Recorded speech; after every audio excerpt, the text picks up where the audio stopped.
Hello everyone, welcome to Abhyas law prep. So ఈరోజు మనం మాట్లాడుకోబోయే video islet application ఎలా fill చేయాలి. సో మనకు తెలిసిందే ఆల్రెడీ క్లాట్ అనేది 24 NLUస్కి ఒక కామన్ ఎగ్జామ్ ఉంటుంది, కానీ NLU ఢిల్లీకి మాత్రం సపరేట్గా ఒక ఎగ్జామ్ రాయాలి. సో అది ఐలెట్ ఎగ్జామ్, AILET. సో అది రీసెంట్గా నోటిఫికేషన్ వచ్చింది అండ్ ఇవాళ నుంచి అప్లికేషన్స్ కూడా ఓపెన్ అయిపోయాయి. సో అప్లికేషన్ ఎలా ఫిల్ చేయాలి, ఏమేమి డాక్యుమెంట్స్ కావాలి, let's see. So first NLU Delhi AILET 2025 అని టైప్ చేయగానే NLU ఢిల్లీ వెబ్సైట్ ఓపెన్ అయిపోద్ది. సో అక్కడ ఫస్ట్ మనం రిజిస్టర్ చేసుకోవాలి. Click on registration.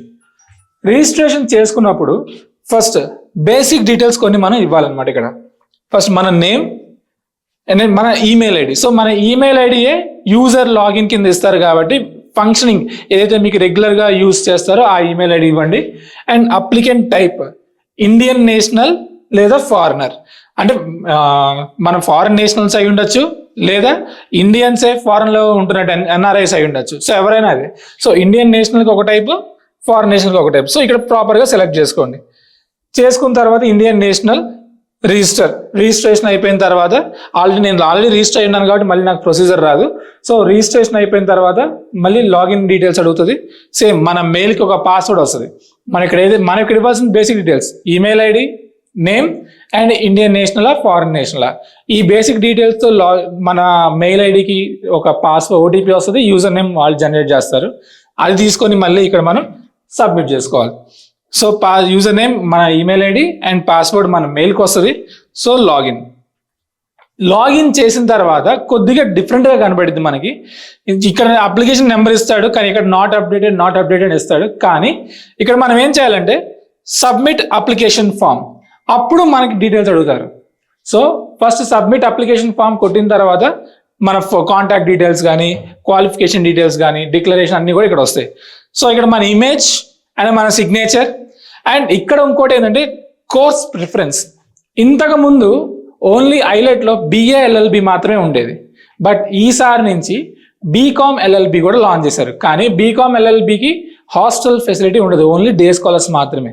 సో కాబట్టి ఒకే ఎగ్జామ్తో ఐలెట్ 2025 ఎగ్జామ్తో BA LLB and BCom LLB రెండిటికి ఎంట్రీ ఉంటుంది అనమాట. సో మన ఫస్ట్ ప్రిఫరెన్స్ ఏది, BA LLBయా BCom LLBయా? సో జనరల్గా BA LLB పెడతారు కాబట్టి అది, లేదు మీ చాయిస్ BCom కావాలంటే అది చూస్ చేసుకోవచ్చు. Second preference BCom LLB. ఒకే ఎగ్జామ్తో రెండింటికి ఎంట్రీ ఉంటుంది కాబట్టి రెండు పెట్టేసుకోండి. నెక్స్ట్ మన క్యాండిడేట్ డీటెయిల్స్ 10th క్లాస్ సర్టిఫికేట్లో ఎలా ఉందో అలా. సో ఇది జాగ్రత్తగా గమనించండి. కొన్ని ఎగ్జామ్స్లో 10+2 అడుగుతున్నాడు, కానీ ఇక్కడ 10th క్లాస్ సర్టిఫికేట్. సో మీ 10th క్లాస్ సర్టిఫికేట్లో ఏదైతే మీ పేరు ఉందో అది ఇక్కడ ఫిల్ చేసుకుంటారు. Date of birth and gender. Next religion, Hindu, Christian, Muslim etcetera. Nationality already fill అయిపోయింది. అండ్ మొబైల్ నెంబర్, ఇందాక మనం ఓన్లీ ఈమెయిల్ ఐడి మాత్రమే ఇచ్చాం, ఇక్కడ మొబైల్ నెంబర్ కూడా ఇవ్వాలి. అండ్ కేటగిరీ, ఈ కేటగిరీ దగ్గర కొంచెం జాగ్రత్తగా ఉండండి. సో జనరల్ కేటగిరీ అయితే ఎటువంటి ప్రాబ్లం లేదు. అదే ఓసీలో ఇన్కమ్ తక్కువ ఉన్న వాళ్ళకి EWS కేటగిరీ ఉంది. OBC కేటగిరీ దగ్గర కొద్దిగా ప్రాబ్లం వస్తుంది, ఎందుకంటే OBC క్రీమీ లేయర్లో ఉన్న వాళ్ళకి ఎటువంటి రిజర్వేషన్ రాదు, బట్ నాన్ క్రీమీ లేయర్లో ఉన్న వాళ్ళకి మాత్రం రిజర్వేషన్ వస్తుంది. సో మీరు OBC క్రీమీ లేయరా నాన్ క్రీమీ లేయరా ప్రాపర్గా తెలుసుకొని సర్టిఫికేట్ తెచ్చుకోండి. అండ్ BC సర్టిఫికేట్ వేరు, OBC సర్టిఫికేట్ వేరు. BC సర్టిఫికేట్ అంటే స్టేట్ లెవెల్, ఆంధ్ర, తెలంగాణ ఇలా స్టేట్స్లో BCA, BCB, BCC అట్లాంటి సర్టిఫికేట్స్ ఉంటాయి, అవి కాదు. ఇక్కడ మనకి సెంట్రల్ గవర్నమెంట్ ఇచ్చిన OBC సర్టిఫికేట్ కావాలి. OBC NCL non creamy layer certificate కావాలి, అది సెలెక్ట్ చేసుకోండి ఇక్కడ. అండ్ SC, SC వాళ్ళకి రెగ్యులర్. తర్వాత are you PWD candidate, physically డిసేబుల్డా కాదా, ఎస్ ఆర్ నో. ఇది ఫిల్ చేసిన తర్వాత నెక్స్ట్ స్టెప్ మన కాంటాక్ట్ డీటెయిల్స్, మన అడ్రస్, కమ్యూనికేషన్ అడ్రస్ డీటెయిల్స్ ఇచ్చేస్తాం. తర్వాత is your permanent address same. So ఇక్కడ ఇచ్చిన అడ్రస్ పర్మనెంట్ అడ్రస్ సేమా కాదా? సో ఎస్ అయితే ఎస్, లేదంటే లేదు, మళ్ళీ ఫిల్ చేసుకుంటాం. నెక్స్ట్ మన family details, father name, father occupation, father mobile number, mother and father annual income. So business holders అయినా మీ ఫాదర్స్ బిజినెస్ అయినా సరే ఒక యాన్యువల్ ఇన్కమ్ అనేది ఉంటుంది కాబట్టి అది ఫిల్ చేసుకుంటారు ఇక్కడ. Father email ID, father office address. So ఇవన్నీ మ్యాండేటరీగా ఫిల్ చేయాలి కాబట్టి మీ ఈమెయిల్ ఐడీస్ కూడా ముందుగానే క్రియేట్ చేసుకోండి. ఫాదర్కి ఒకవేళ మీ పేరెంట్స్కి ఈమెయిల్ ఐడి లేకపోతే ఫాదర్కి ఒక ఈమెయిల్ ఐడి, మదర్కి ఒక ఈమెయిల్ ఐడి, మీ సొంత ఈమెయిల్ ఐడి. సో ఈ మూడు ఫిల్ చేసుకోవాలి తప్పకుండా. Mother name, mother occupation, so ఏం బిజినెస్ లేకపోతే కనుక జస్ట్ హౌస్ వైఫ్ కింద మెన్షన్ చేస్తాం ఇక్కడ. Mother mobile number and mother annual income ఎంత చూడండి ఇక్కడ less than 15 lakhs and above, between 1 to 5, 10 nil. So అక్కడ ఏదంటే మనం సెలెక్ట్ చేసుకోవచ్చు మనం annual income. So house wife అయితే నీల్ అని పెట్టేసుకోండి, లేదు ఏదైనా బిజినెస్ లో ఉన్నారు ఎంత వస్తే అంత పెట్టుకోండి. And mother email ID, mother office address. ఒకవేళ ఆఫీస్ మీ మదర్ హౌస్ వైఫ్ అయితే just same as house address ఏముంటే అది ఇచ్చేసుకోండి, అక్కడ సరిపోద్ది. నెక్స్ట్ మీ అకాడమిక్ క్వాలిఫికేషన్. సో ఒకటి name of 10th class details, school details, board. Telangana అయితే Telangana secondary SSC of Telangana, Andhra Pradesh అయితే SSC of Andhra Pradesh. Year of passing, ఏ ఇయర్లో పాస్ అయ్యారు. గ్రేడింగ్ సిస్టమ్ సిజిపిఏనా పర్సంటేజా, మ్యాక్సిమం మార్క్స్, మీకు వచ్చిన marks and percentage of marks, అది మీరు ఇచ్చిన సిస్టమ్ గ్రేడింగ్ సిస్టమ్ బట్టి ఉంటుంది. ఇక్కడ 12th class, ఇక్కడ మనకి కొంచెం కన్ఫ్యూజ్ అయ్యే ఛాన్స్ ఉంది, ఎందుకంటే కొంతమంది ఆల్రెడీ 12th class పాస్ అయిపోయి ఉంటారు, కొంతమంది అపీరింగ్ లో ఉంటారు. So college details, board details, passing, year of passing. Already pass అయిపోయి ఉంటే లాస్ట్ ఇయర్ పాస్ అయిపోయిన వాళ్ళు 2024, లేదు అపీరింగ్ అయితే అపీరింగ్ అని పెట్టుకుంటాం. ఈ సంవత్సరం రాసే వాళ్ళైతే అపీరింగ్ అని పెట్టుకుంటాం. అపీరింగ్ అని పెట్టుకున్న తర్వాత ఇక్కడ పర్సంటేజ్ ఆఫ్ మార్క్స్ అని ఎట్లాగో అపీరింగ్ ఉంటే రాదు కాబట్టి పర్సంటేజ్ అనే మార్క్స్ లేవు. స్ట్రీమ్, ఏ స్ట్రీమ్, సైన్సెసా, కామర్సా, ఆర్ట్స్ అండ్ హ్యూమానిటీసా.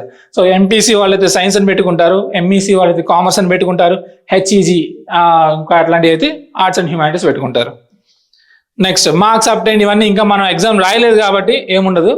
ప్రతి స్టేజ్లో కూడా సేవ్ యాజ్ డ్రాఫ్ట్ అని మెన్షన్ చేయాలి, సేవ్ చేయాలి, అప్పుడే మీకు సేఫ్గా ఉంటుంది, ఒకవేళ మధ్యలో కరెంట్ పోయిన ప్రాబ్లం లేకుండా ఉంటుంది.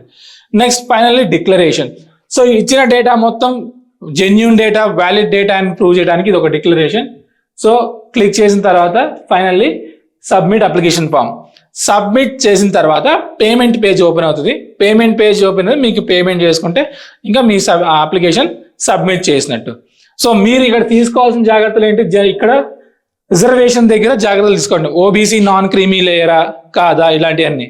ఇక్కడ మనం కేటగిరీ దగ్గర ఎస్సీ కానీ ఎస్టీ కానీ సెలెక్ట్ చేసుకున్నట్టయితే సో బీపీఎల్ కాదా అని వస్తుంది. సో బీపీఎల్ అంటే ఏంది, బిలో పవర్టీ లైన్. సో మీ ఇన్కమ్ కనుక 1,50,000 కన్నా తక్కువ ఉంటే సో మీకు మేబీ స్పెషల్ కన్సెషన్ ఇస్తారేమో తెలియదు, బట్ ఇక్కడైతే బీపీఎల్ కేటగిరీ కాదా అని మెన్షన్ చేశారు.